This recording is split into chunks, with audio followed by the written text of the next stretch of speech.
sou o Alabê da Casa de Oxóssi, chamo Arthur. Essa parte é muito importante para todos da casa, os convidados, ficam todos à vontade, sejam bem-vindos. Eu queria chamar o Pai Jorge para tirar o ombro do colo a nossa querida.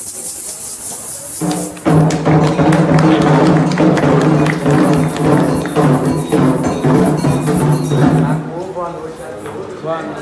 Sou o Pai Jorge, um avô do meu pai da MG, um avô dos meus mais velhos, dos meus mais novos, né? É uma honra imensa, né, estar aqui na casa de Odé, né? Meu pai também, né? Tomando um pó da sua Iperiodé, né? Para constituir o seu Aramentá, né? Que seja de muito axé.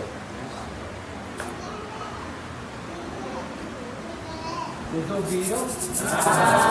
Então, meu pai, eu vou dar de voz, pai de todos, para que todos possam ouvir esse axé maravilhoso, voltar, certo, meu pai? Orixá.